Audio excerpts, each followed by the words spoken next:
எரேமியா 31 அதிகாரம் 1 முதல் 40 வரை.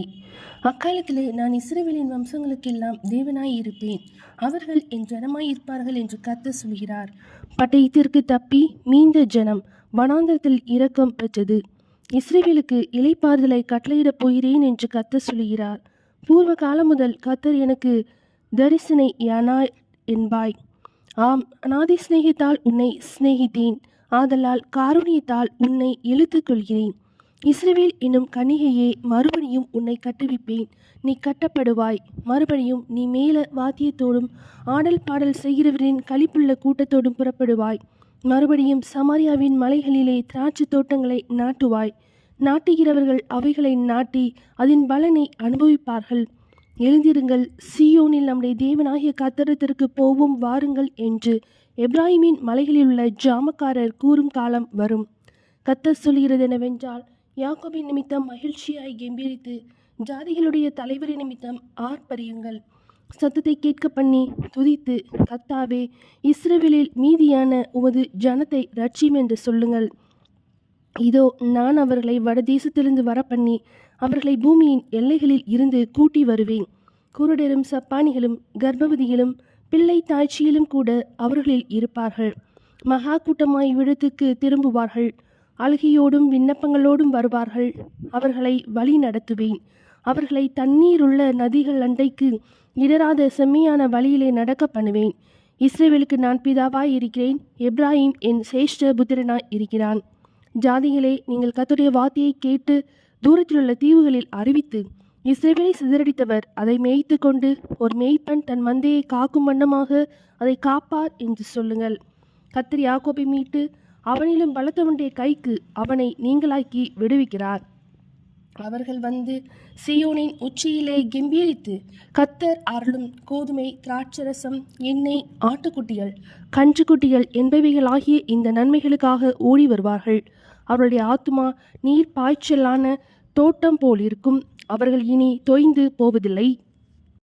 அப்பொழுது கன்னிகைகளும் வாலிபரும் முதியோரும் கூட ஆனந்த களிப்பாய் மகிழுவார்கள். நான் அவர்கள் துக்கத்தை சந்தோஷமாக மாற்றி அவர்களை தேய்ச்சி அவர்கள் சஞ்சலம் நீங்க அவர்களை சந்தோஷப்படுத்துவேன்.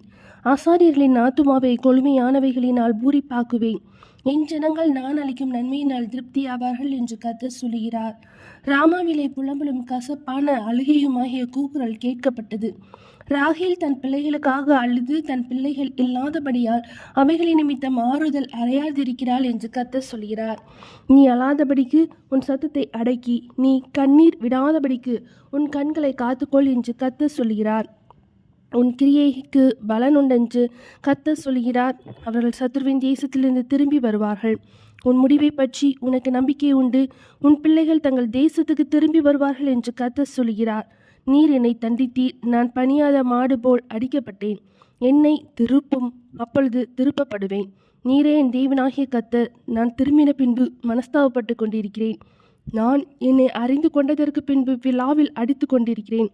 வெட்கி நாணி கொண்டும் இருக்கிறேன். என் இளவயதின் நிந்தையை சுமந்து வருகிறேன் என்று எப்ராஹிம் துக்கித்து புலம்பிக் கொண்டிருக்கிறதை நிச்சயமாய் கேட்டேன். எப்ராஹிம் எனக்கு அருமையான குமாரன் அல்லவோ, அவன் எனக்கு பிரியமான பிள்ளை அல்லவோ. அவனுக்கு விரோதமாய் பேசினது முதல் அவனை நினைத்து கொண்டே இருக்கிறேன். ஆகையால் என் உள்ளம் அவனுக்காக கொதிக்கிறது.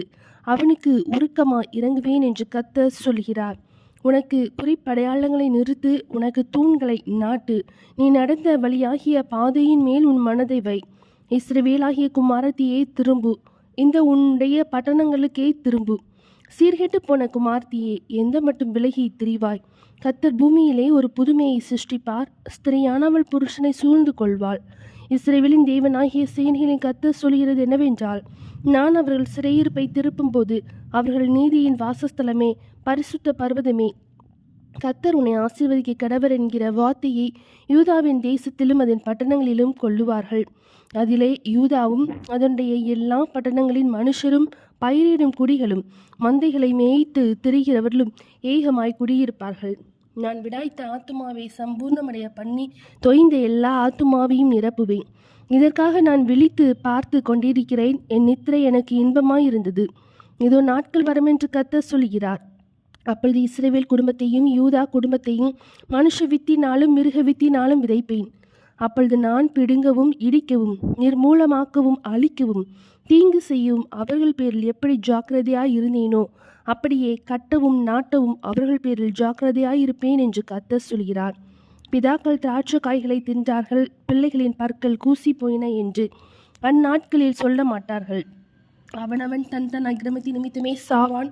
எந்த மனுஷன் தன் திராட்சை காய்களை தின்பானோ அவனுடைய பற்களை கூசி போகும்.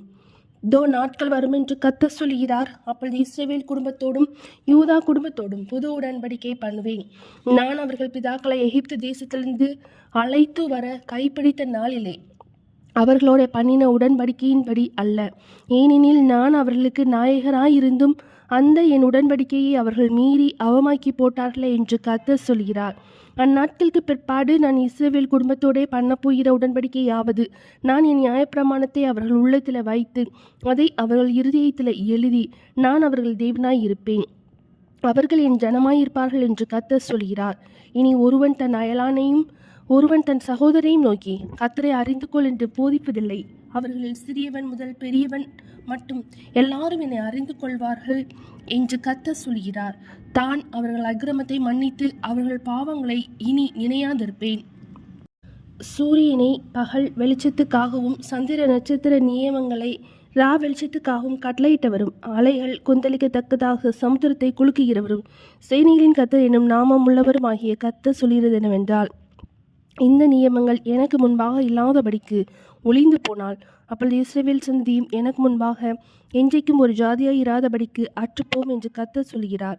கர்த்தர் சொல்கிறது என்னவென்றால், மேலே இருக்கிற வானங்கள் அளக்கப்படவும் கீழே இருக்கிற பூமியின் அஸ்திபாரங்கள் ஆராயப்படவும் கூடுமானால் நான் இஸ்ரவேல் வம்சத்தார் அனைவரையும் அவர்கள் செய்த எல்லாவற்றின் நிமித்தமும் வெறுத்து விடுவேன் என்று கர்த்தர் சொல்கிறார். இதோ நாட்கள் வரும் என்று கர்த்தர் சொல்கிறார். அப்பொழுது இந்த நகரம் அனானேயலின் கோபுரம் முதல் கோடி வாசல் மட்டும் கர்த்தருக்கு என்று கட்டப்படும். அப்புறம் அளவு நூல் அதற்கு எதிராய் காரேப் என்னும் மேட்டின் மேல் சென்று கோவாத் புறமாக சுற்றிப்போம். பிரேதங்களை புதைக்கிறதும் சாம்பலை கொட்டுகிறதுமான பள்ளத்தாக்கு அனைத்தும் கீதரோன் வாய்க்காலுக்கு இப்பாலே கிழக்கே இருக்கிற குதிரை வாசலின் கோடி மட்டும் உண்டான சகல நிலங்களும் கர்த்தருக்கு பரிசுத்தமாயிருக்கும். அப்புறம் அது என்றென்றைக்கும் பிடுங்கப்படுவதுமில்லை, இடிக்கப்படுவதுமில்லை என்கிறார். எரேமியா 31 அதிகாரம் முடிந்தது.